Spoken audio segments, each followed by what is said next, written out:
What's up, everybody? It's Matty B, and this is session 2 in our staff training focus on communication. If there's one thing we do every day of our life, and definitely every day in ministry, it's communicate. Last week we started by looking at the process to God-honoring communication. And what we saw was that the process doesn't actually begin with us speaking. The process or pathway to God-honoring communication begins with us hearing. God speaks to us in order to speak through us. And that was the first of 2 sessions where we're going to focus on us as communicators. Characteristics that need to be present within us as communicators. This is going to be the second session that we'll focus on ourselves. And I'll just go ahead and say that I believe these first 2 sessions are valuable for everyone, no matter whether you're given opportunities to communicate or not. I hope this becomes evident as we go along, but I'm going to end this session by being very explicit on why I think that every single person should take note of these first 2 sessions, whether you're given opportunities to communicate or not. I want to begin the second session by asking you to imagine a scenario with me. So imagine it's a Sunday morning and you're sitting in the pew at church, and let's go ahead pre-COVID days. It's a packed full sanctuary. You're sitting in the pews and you notice some commotion going on up front. And all of a sudden one of the elders steps up and says, "Unfortunately, our pastor has passed out. He's back in the prayer room and he's passed out, and we don't have a plan for anyone to communicate a message, a word this morning." So we're going to play the next couple of songs, and what we would like to ask, we want to know if there's anybody here this morning who has been learning something and they have a word that they'd be willing to share with us. And then the elder says, "Actually, you know what? Visitors and members, you can relax. I actually want to know, among our campus outreach staff, CO staff, would any of you be willing to stand up and talk for 10 or 15 minutes? Share, what are you learning? Encourage us with something you're learning, and then challenge us with it." And he says, "And don't worry, I'll give you 5 minutes. We'll play another song for you to prepare your thoughts." Here's my question. What are the chances that you would raise your hand? And more importantly, what are the chances that you would be able to raise your hand and have something to say? So you might think, "I would never do that." Well, that's okay. But what are the chances that you would be able to, on the spot, have something to share? Well, my goal in the next 20 or so minutes is to try to inspire you toward a few things that I'm confident will increase the likelihood that you would be able to raise your hand on any given Sunday. This session is about the life and the lifestyle of great communicators. Last week I had you look at one of the most powerful passages when it comes to being effective communicators. It was Ezra 7:10. For Ezra devoted himself to the study and to the observance of the law of the Lord and to teaching its decrees and laws in Israel. You see that? Study, observe, and teach. I want to summarize that this way. Ezra was devoted to learning from God, living for God, and leading others to do the same. He studied, he learned from God, he observed, he lived for God, and he taught. He led others to do the same. And what's perhaps most remarkable about this passage is the phrase that ended verse 9 that leads into this passage. We are told that the gracious hand of God was upon him. For, you see that? What is that there for? For he devoted himself to learn, to live, and to lead. The idea that we're getting here, and you can't miss this, is that God loves to place his hand, his presence, his power on those who commit to learn from him, to live for him, and to lead others to do the same. And there are many who want to jump to leading others to do the same or teaching others. And we neglect power, or we lack power because we neglect to learn from God and live for God. Last week, I really focused on shaping your perspective that the starting point is a life that learns from God. That's where communication begins.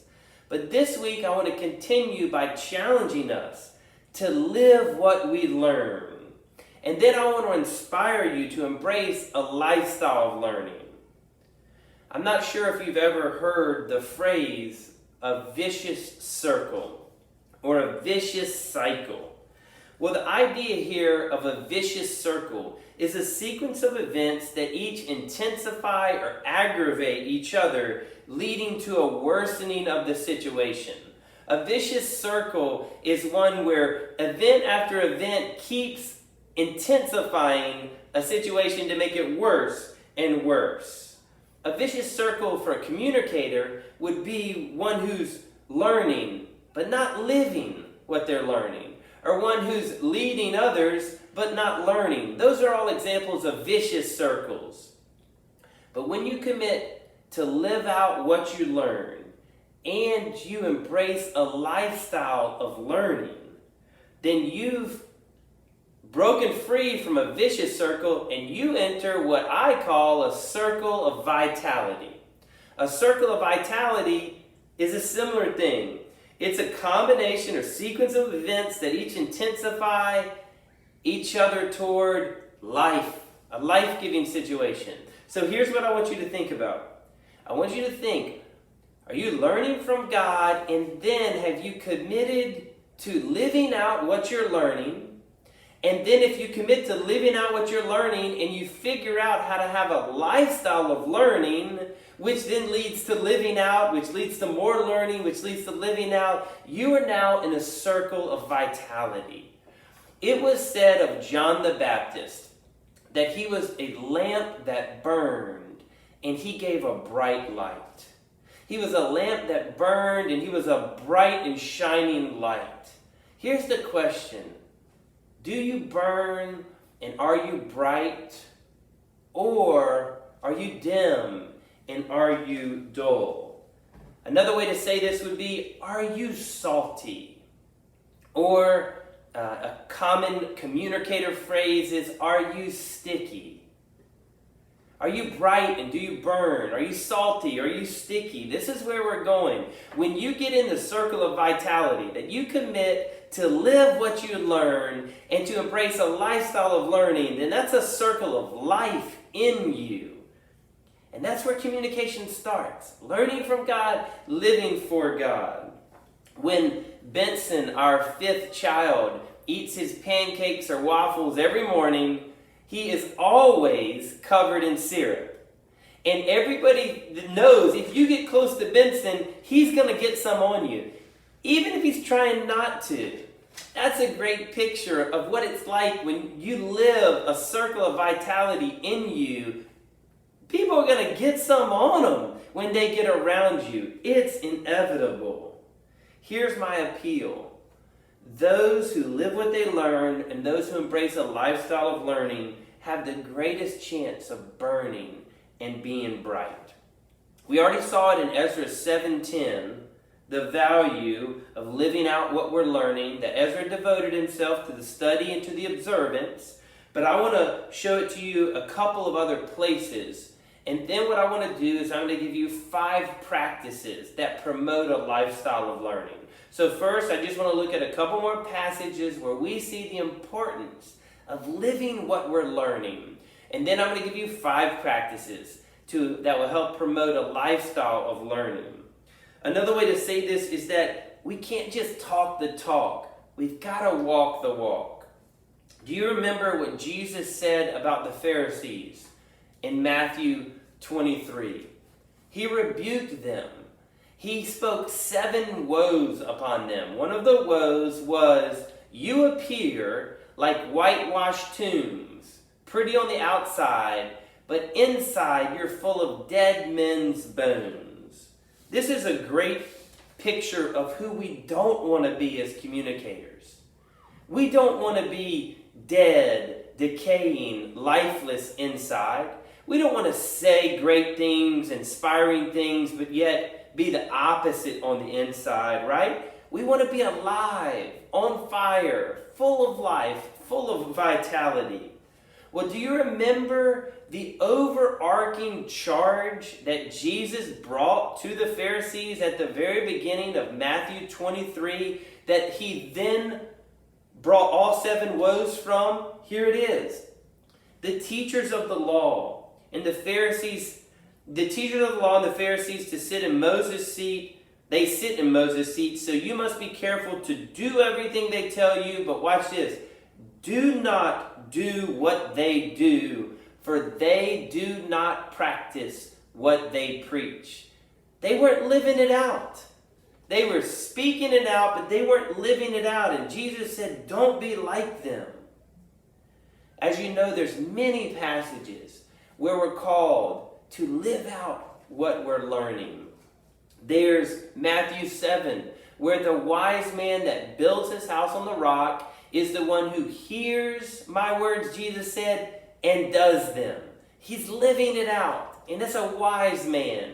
We have James who says, be not hearers only, but be doers of the word, or you're deceiving yourself.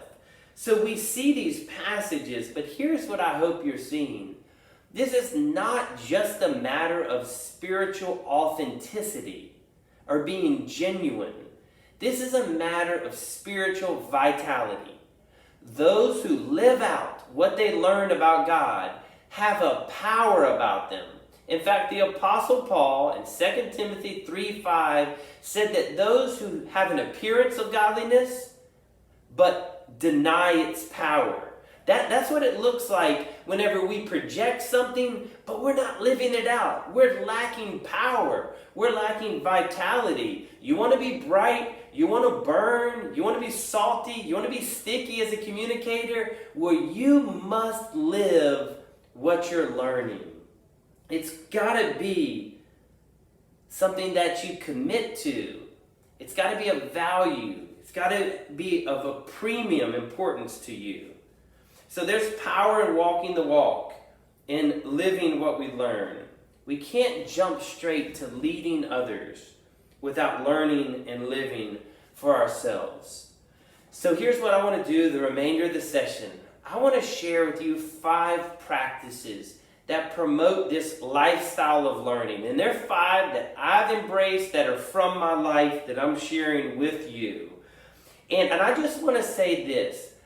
I think that you should assume if you're not being intentional about your vitality, if you're not intentionally investing in your spiritual vitality, if you're not intentionally focusing and leaning into your own spiritual vitality, then I think you ought to assume you're losing it.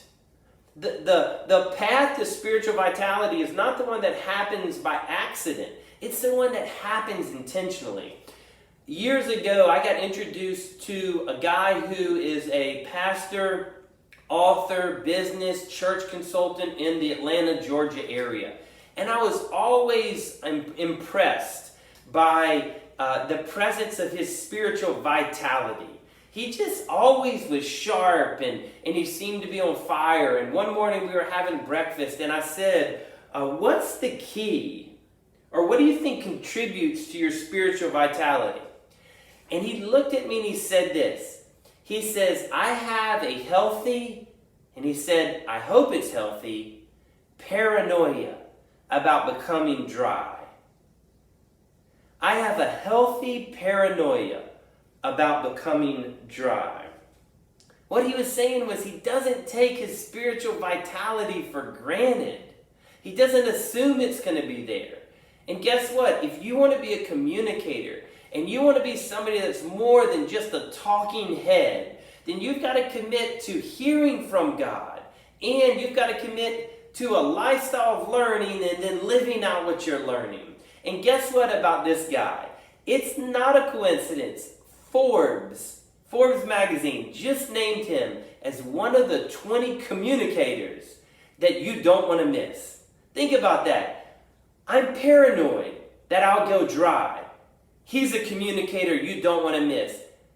It's not a coincidence. One feeds the other. Learning from God, living for God is the foundation of being a dynamic communicator. So here are 5 practices. Number 1, create pressure for yourself. Create pressure for yourself. Here's what I mean. Years ago, I made an observation about those who appeared to have the most spiritual vitality and power around me.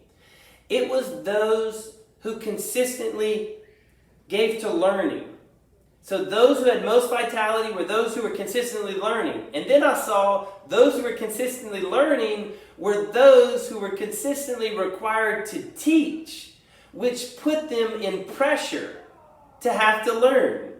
You see that? And as I started to get opportunities to teach, which was I was put under pressure to communicate, which meant I had to learn, people would say, "Thank you, Maddie B."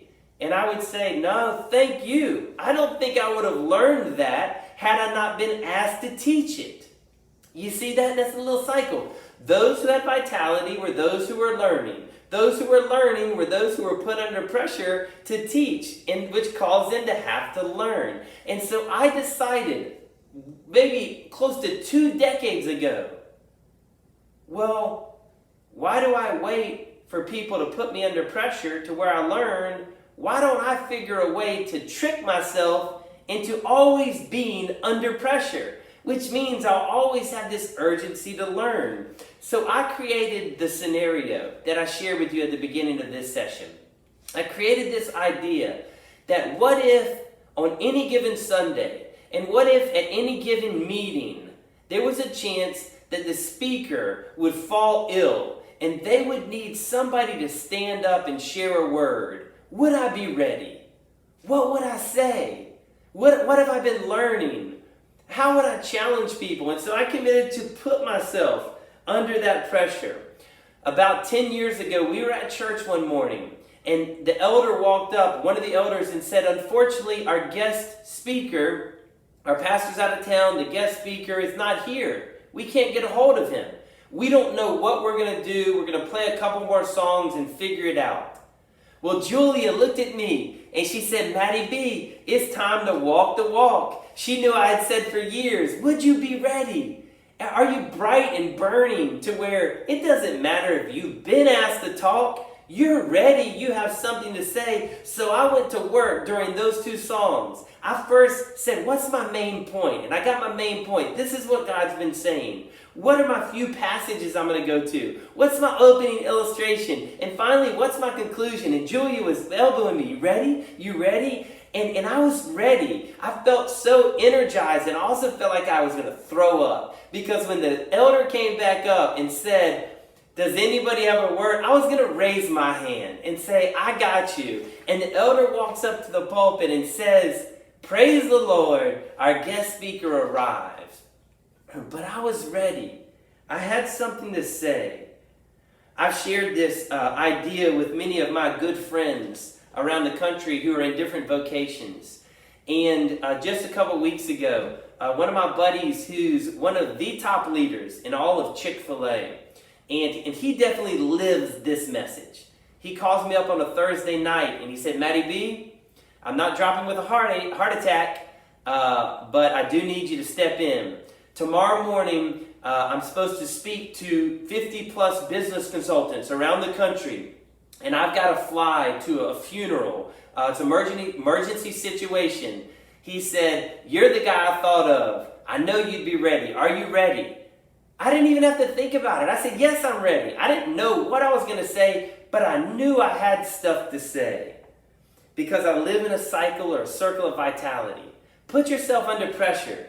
Create pressure for yourself is the first practice that will lead to a lifetime of learning. The second one is this: have a personal theme.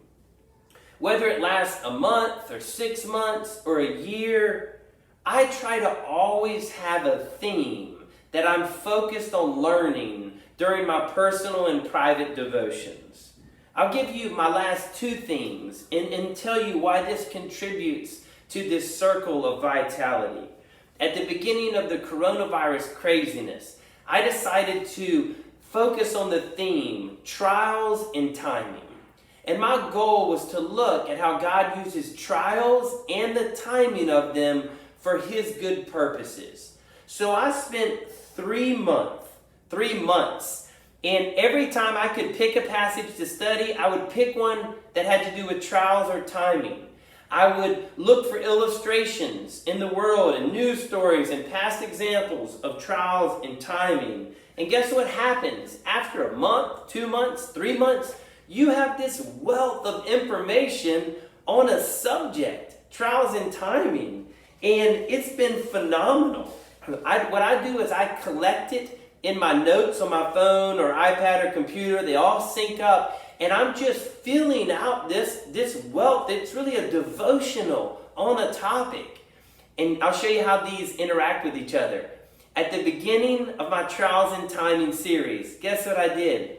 I sent a message to about 12 buddies around the country, and I said, hey guys, once a week, maybe 2 times a week, I'm going to send you a devotional on trials and timing. What did I do there? I put myself under a little pressure. These guys were expecting little devotionals to be texted to them on trials and timing. I had a personal theme, and I was digging into it. That study ended, and in July, I started a new theme, and you'll hear this come out in my teaching, learning, a lifestyle for a lifetime. That's my new theme, is learning, a lifestyle for a lifetime. And what I'm doing is I'm starting in the book of Proverbs, and I'm looking at all the natural things, a rock badger, an ant, a broken wall, the rising of the sun, all the natural things that the writer of Proverbs saw spiritual lessons through them. His eyes were always open. And the goal is to learn from the message. I want to learn from every day. But also the method that I'm realizing you can learn about God. You can learn about the world always. School's always in session. The question is, are my eyes open? Has the student appeared? Those are two themes of mine. I literally, for the last 20 years, always try to have a personal theme, which makes me always eager to learn and develop. The third practice is this. Come up with a daily nugget. Now, when I say daily, I really mean any day you study God's Word. So if you don't get to it every day in a personal way, that's okay. But anytime you study God's Word, I challenge you to summarize it in a daily nugget. This is by far one of the best practices that's helped develop me into an effective and dynamic communicator. And what I mean by a nugget is to summarize your Bible study in a phrase that's memorable and that's sticky, that's got a little bite to it. You want the phrase to be short and be kind of catchy. You know, I used to have a stack of business cards, and the verse I would study during the day, I would write it out, and on the back, I would summarize it in a daily nugget. I might also write it in the margin of my Bible next to the verse. Let me give you a couple of examples of recent nuggets. So in this new study, Learning, Lifestyle for a Lifetime, I just looked at Proverbs 4:18. 4:18 says, the path of the righteous is like the rising of the sun or the morning sun, shining brighter and brighter till the full light of day. But the way of the wicked is like deep darkness. They can't see what causes them to stumble. And I began to meditate on this verse, and the reality is that the writer of Proverbs and God is saying, as we walk with Christ, something changes. And I began to ask the question, what changes? And what I began to see was that the path doesn't change. The obstacles on the path don't change. It's not like you become a Christian, you walk with God. God says, I remove obstacles. What changes, according to this verse, is the ability to see what's on the path. You see, the sun, the righteous has the sun shining on the path. The wicked can't see what they stumble into. And so I ended up with this nugget. This was this week. When we walk with Christ, God changes our obstacles, not our obstacles. You see that?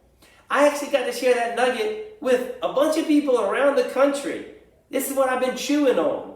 God changes our obstacles, not our obstacles. And then I began to think Proverbs 27:12. The wise man sees danger ahead. There it is right there. And I began to note it. Have a daily nugget. Another nugget from Proverbs recently was Proverbs 27:10, which said, do not go to your brother's house in a day of trouble.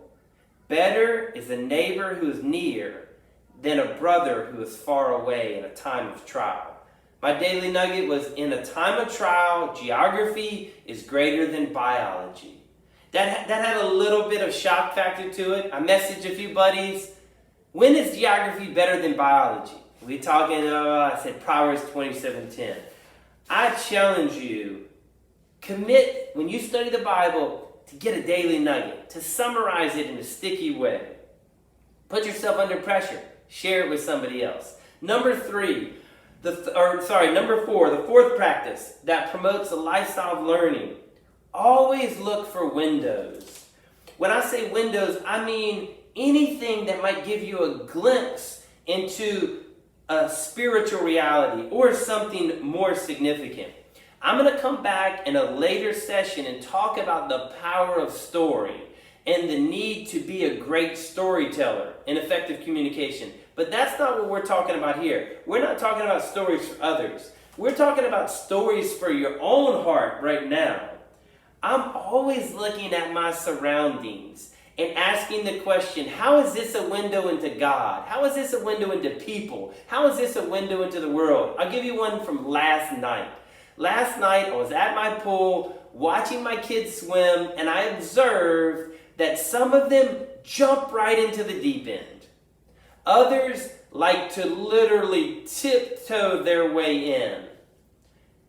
When it's all said and done, they're all fully immersed in the pool, but each of them likes to get in a different way. And I just began to think, aren't people like that? Some people, when it comes to relationships, they just dive right into the deep end. They'll tell you their deepest, darkest secrets the first time you meet them. Other people, they're a little bit more reserved.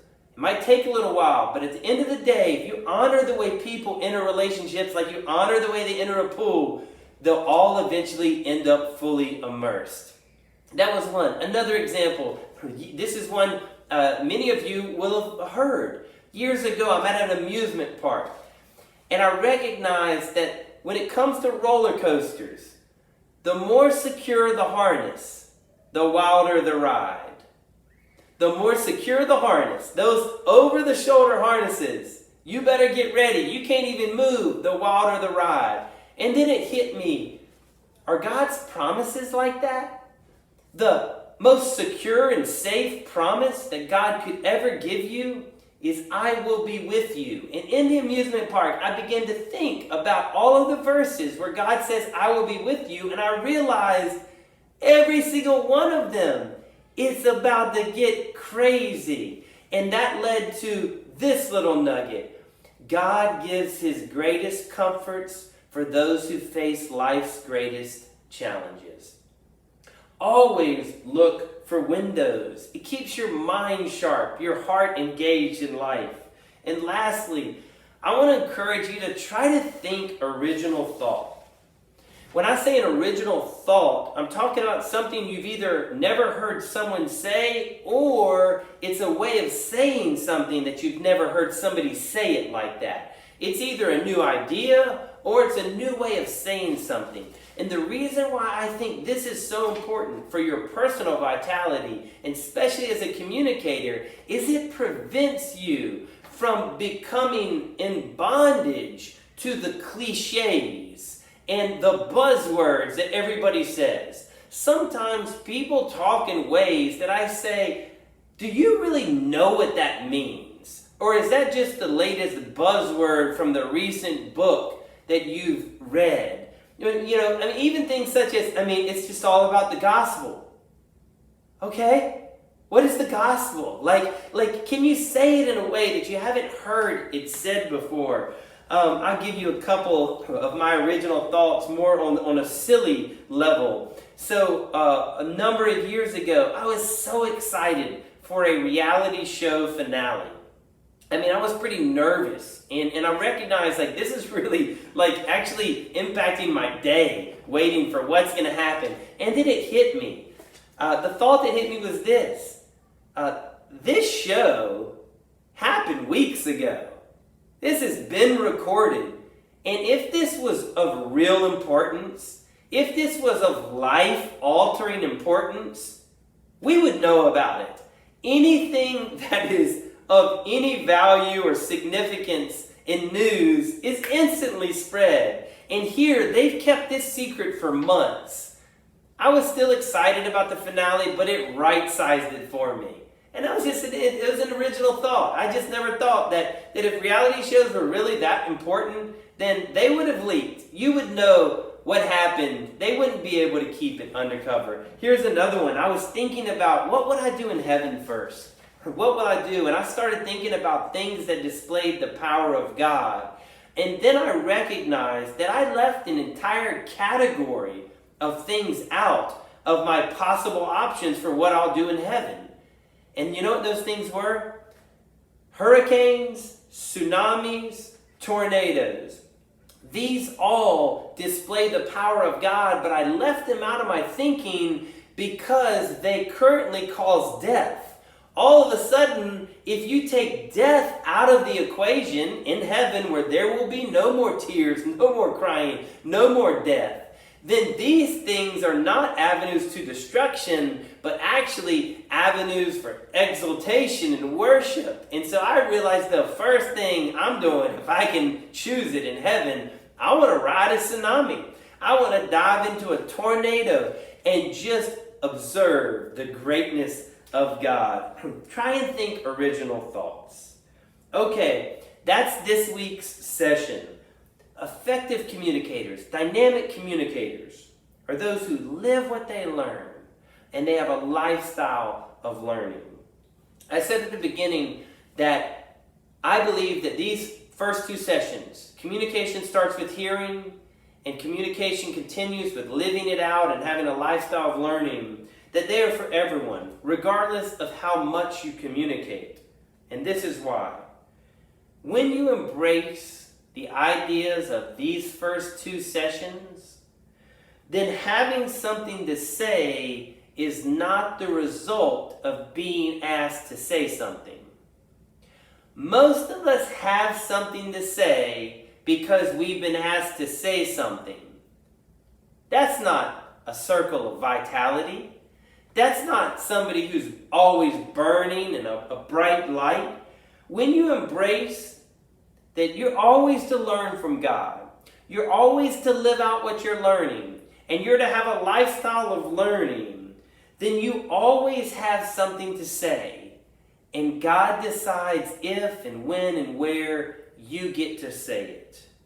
Whether I ever get asked to speak again, I can promise you, I'm going to have something to say because I've been listening, I've been living, and I've been learning.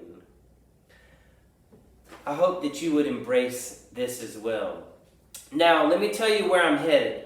I'm not sure how long your cohort lasts, but I've got at least 3 more sessions left in me. Your cohort might last a month. I'm going to actually continue going until I have nothing more to say about communication. And you can go to the end of your cohort and then choose whether to continue or whether not to. But here's where I'm going the next 3 sessions or the next 3 weeks.